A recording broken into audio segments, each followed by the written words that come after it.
Today I'd like to put the matter of the Ram temple in perspective. As you know, in 1989, the Lucknow bench of the Allahabad High Court decided to take several of the suits pending in the lower court and decide to hear the matter in a consolidated petition. And this process got a further fillip when the Supreme Court, after the demolition of the Babri Masjid, decided to reactivate the whole process and directed the Allahabad High Court to ensure that a special bench was constituted. After that, there have been 14 benches because the hearing goes on and then one of the judges retires, so they have to start all over again. It was going on like that. But fortunately, finally the 15th bench has heard the whole matter, reserved its orders on 31st July, and it's expected they will deliver the judgment between 15th September and the 1st of October. Why 1st of October? Because one of the judges is retiring on the 1st of October. So before his retirement, the judgment has to be delivered. I was there for two of the hearings when the court was hearing the matter, and I must say that the Sunni Waqf board, the Sunni board which was being represented, the counsel for that was arguing on everything except the Ram temple issue, because he really didn't have much material.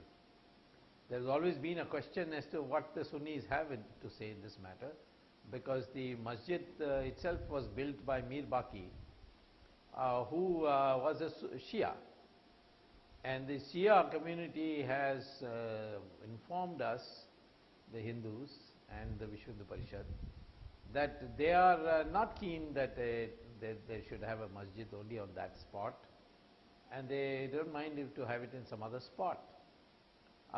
So essentially the Sunnis are there in order to see that the Ram temple is not built, nothing more than that. That's kind of a negative view. They don't have an argument, because fundamentally what the country has not understood, and most people don't know who don't know the law, is there is a fundamental difference between a temple and a masjid, or for that matter, a church.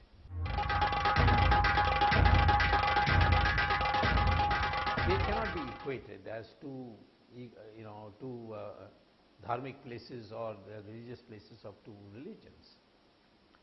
The temple is built after a great deal of deliberation, and there are Agama Shastras which explain how it should be done, and a lot of fasting takes place, and finally there is a puja which is conducted, which is called Prana Pratishtha Puja. And that Prana Pratishtha Puja essentially is to invoke and request God to enter the idol. So once he enters the idol, the temple becomes his. So under the law, which has been also upheld in the British courts of Privy Council when the British were in control of India. The juristic person who can be sued for a temple is the Lord himself. So, where is Ram temple, therefore, the owner is Ram. Others can be trustees, they can be managers and so on. And this is not so for masjid and churches, which properties can be owned in the name of the imam or in the terms of the bishop and so on. So, first of all, ours is the temple is a religious place, in the sense that God resides there. The masjid is not a religious place at all. It is a facilitation center for reading namaz. And therefore, a masjid can be built anywhere. In fact, there need not be a masjid also for reading namaz. You can read namaz on a railway platform, you can read it on an aeroplane, you can read it in your home, you can read it anywhere. Namaz can be read anywhere. And the same thing goes with the church building. If the cross is removed from it, the cross of Jesus, then it ceases to be anything more than a building.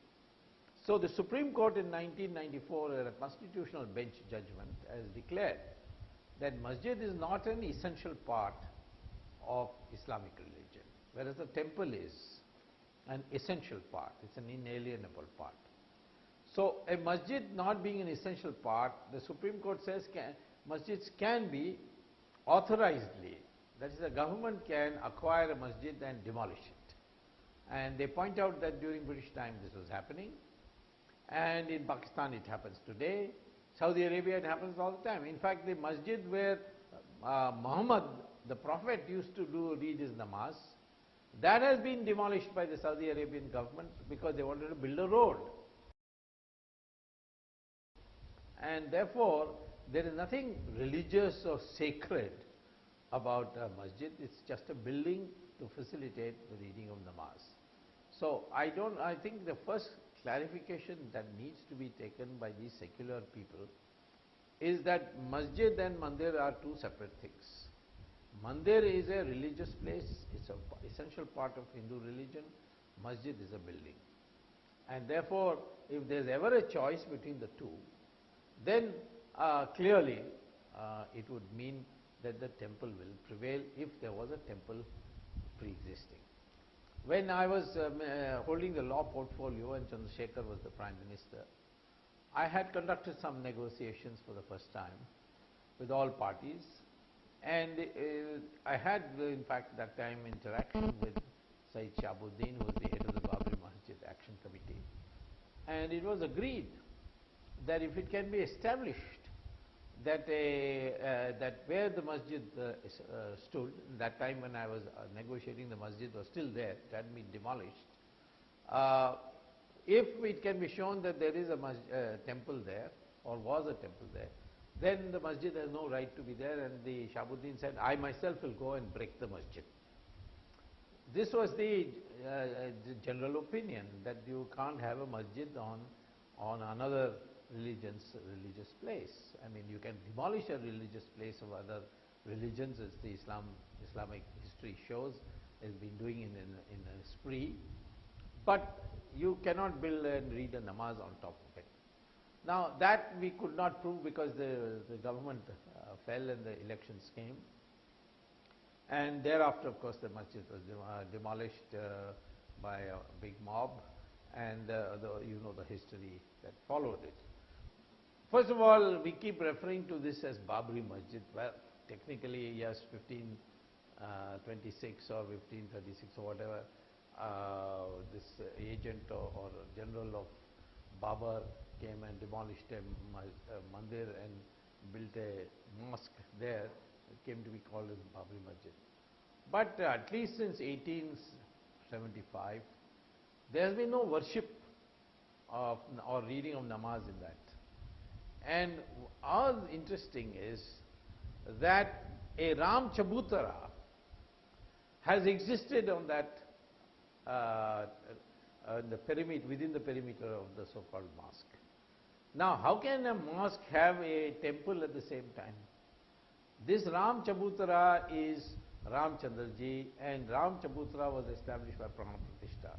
So strictly speaking, as an act of insulting the Hindus, Mir Baki might have demolished the temple, but in the end, he could not remove he didn't have the Ramcharutra removed. In any case, after Akbar's time, it was recognized as a thing. People were allowed, Hindus were allowed to go and do puja, and Hindus were conducting puja.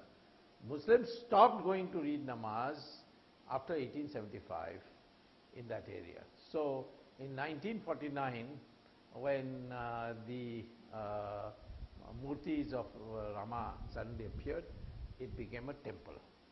So in a sense, all that the meeting organized by Vishnu Parishad was that instead of a ordinary temple in a this is a Ram's birthplace, so let's have a grand temple. For that, whatever structure is there should be cleared. And we do that when we, for instance, for Commonwealth Games, we are clearing so many structures which where we see ancient walls. But so therefore, that's all that happened. That's an argument that can easily be taken. But unfortunately, in popular lingo, this whole thing has been continued to be called Babri Masjid when it ceased to be a masjid for more than 100 years.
The Allahabad High Court directed this question be settled scientifically.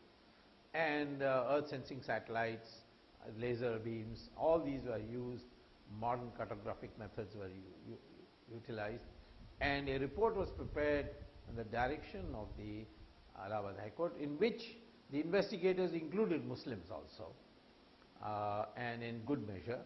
And the report said that after digging the surface, which they did, they found that around the masjid perimeter was a full-fledged temple below.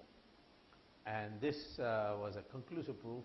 The report was filed before the Allahabad High Court, and the Allahabad High Court had then sent this report to the various parties in the dispute.